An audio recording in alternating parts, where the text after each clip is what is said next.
মহাভারতের বিরাট রাজা, যার কাহিনী মহাভারতে লেখা আছে। সেই রাজার ছিল ৬০,০০০ গাভী এবং তার ছিল বিশাল একটা রাজ্য।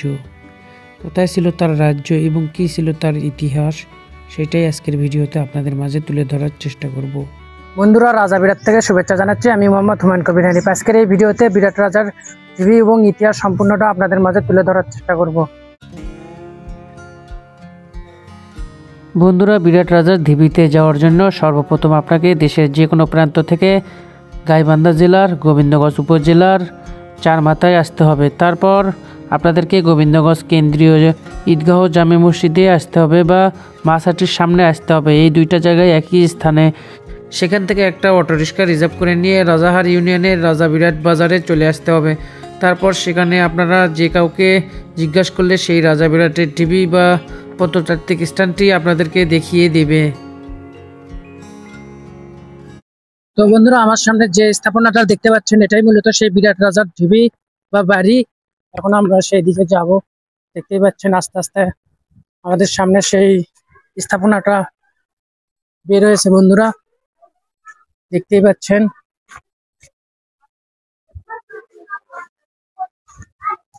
তো এখানে মূলত খনন কাজ করা হয়েছে, তো দেখতেই পাচ্ছেন। তো এখানে ঢুকে একটা সাইনবোর্ড দেখতে পাচ্ছি বন্ধুরা। সাইনবোর্ডটা আপনারা চাইলে পড়ে নিতে পারেন। বিরাট ছিলেন মহাভারতের একজন মৎস্য দেশের রাজা, যিনি পাণ্ডবদের অজ্ঞাতবাসের সময় আশ্রয় দিয়েছিলেন। তার কন্যা উত্তরার সাথে অভিমন্যুর বিবাহ হয়েছিল। তার রাজত্বের একটি গুরুত্বপূর্ণ প্রত্নতাত্ত্বিক হল বাংলাদেশের গাইবান্ধা জেলার গোবিন্দগঞ্জ উপজেলার রাজা বিরাট নামক একটি স্থানে তার রাজপ্রাসাদ রয়েছে, যা বর্তমানে একটি গুরুত্বপূর্ণ ঐতিহাসিক স্থান। বিরাট রাজার রাজত্ব ইতিহাস। তিনি ছিলেন মৎস্যদের রাজা, যিনি মহাভারতের যুদ্ধে অংশগ্রহণ করেছিলেন। পাণ্ডবদের আশ্রয়। পাণ্ডবরা যখন তাদের ১ বছরের অজ্ঞাতবাসে ছিলেন, তখন তারা সবাই বিরাট রাজার দরবারে ছদ্মবেশে আশ্রয় নেন। বিরাট রাজার পরিবার। তিনি রানী সুদেশনার সাথে বিবাহিত ছিলেন এবং তার ২ সন্তান ছিল, কুমার উত্তরা এবং রাজকুমারী উত্তরার। গুরুত্ব: বিরাট রাজার রাজ্যটি মূলত মৎস্যদেশ নামে পরিচিত ছিল এবং তিনি প্রচুর দিঘি ও পুষ্কুনি খনন করে মাছ চাষ করতেন বলে এই নামটি এসেছিল। ঐতিহাসিক স্থান: বিরাট রাজার ঢিবি। গাইবান্ধার গোবিন্দগঞ্জ উপজেলার বিরাটনগরে এই প্রত্নতাত্ত্বিক স্থানটি অবস্থিত। প্রত্নতাত্ত্বিক স্থানটির গুরুত্ব: এটি একটি প্রাচীন দুর্গ নগরী ছিল। বাংলাদেশের প্রত্নতত্ত্ব অধিদপ্তর দ্বারা এটি একটি গুরুত্বপূর্ণ স্থান হিসেবে অভিযুক্ত তালিকা পেয়েছে। খনন ও প্রাপ্তি: সম্প্রতি এই স্থানে খনন কার্যের মাধ্যমে প্রাচীন ও মধ্যযুগের অনেক প্রত্নতাত্ত্বিক নিদর্শন পাওয়া গেছে। এখানে প্রতি বছর বৈশাখ মাসে একটি বিরাট রাজার তীর্থমেলা অনুষ্ঠিত হয়। এখানে সারা দেশ থেকে হাজার হাজার হিন্দু ধর্মাবলম্বী তীর্থযাত্রী হিসেবে এখানে অংশগ্রহণ করে। তো এখন আমরা এই স্থাপনাটার চারপাশ দিয়ে একটু ঘুরে দেখব, তারপর এই স্থাপনাটার উপরে একটু উঠে দেখব।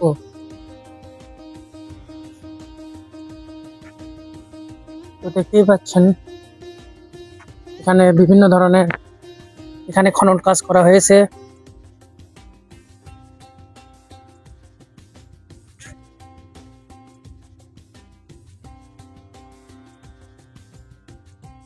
তো বন্ধুরা, এখানে কিন্তু এর যে চারপাশে খনন কাজ করা হয়েছে, উপরে দেখতেছি এখনো কিছুটা অংশ খনন কাজ করা বাকি আছে। বন্ধুরা, দেখতেই পাচ্ছেন উপরে।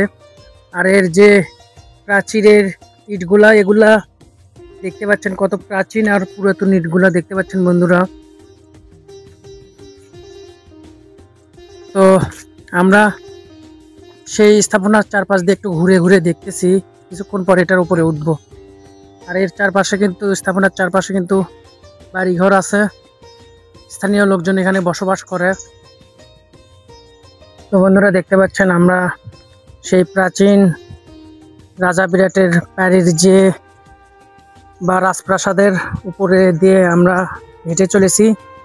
এখানে একটা অংশ দেখতে পাচ্ছি, এটা কি অংশ সেটা আমি বলতে পারলাম না, দেখার কোনো বা বোঝার কোনো উপায় নেই। আর এগুলা কিন্তু সেই খনন কার্যের পর এখানে বের হয়েছে বন্ধুরা। বেশ কিছু জায়গা এখনো খনন কাজ করা বাকি আছে। আর এই যে দেখতে পাচ্ছেন সেই ইটের টুকরাগুলো এখনো আছে। এগুলো খনন কাজ করলে আরো হয়তো বা বেশ কিছু জিনিস বা প্রত্নতত্ত্ব সম্পদ করা সম্ভব হবে। বন্ধুরা, এই যে জায়গাটা দেখতে পাচ্ছেন পাকা করা, এই জায়গাটা পরে যে প্রত্নতত্ত্ব অধিদপ্তরের লোকজন তারা এখানে পাকা করেছে 4-5টা সাইড দিয়ে হেঁটে চলার জন্য সম্ভবত, কারণ এই স্থাপনার উপর দিয়ে হেঁটে গেলে হয়তো বা এটার ক্ষতি হতে পারে, সেজন্য এই সাইডটা আর কি 4-5টা একটু পাকা করা হয়েছে। তো দেখতে পাচ্ছি আমরা এই প্রাচীন স্থাপনার উপরে এরকম একটা অংশ।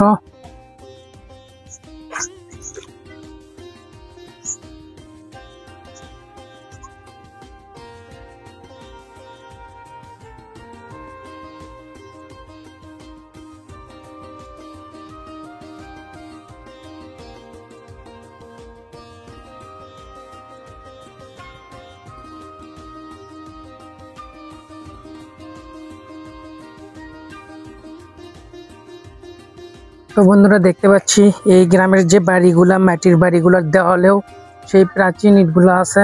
এই যে দেখতে পাচ্ছেন এই মাটিগুলা কেটেই কিন্তু বা স্থাপনাটা কেটে এই ঘরগুলো তৈরি করা হয়েছে। সেই ইটগুলা দেখতে পাচ্ছেন, এগুলা এই যে একটা এগুলো ছোট ছোট ইটের টুকরা এখনো মানে অবশিষ্ট আছে, দেখতেই পাচ্ছেন।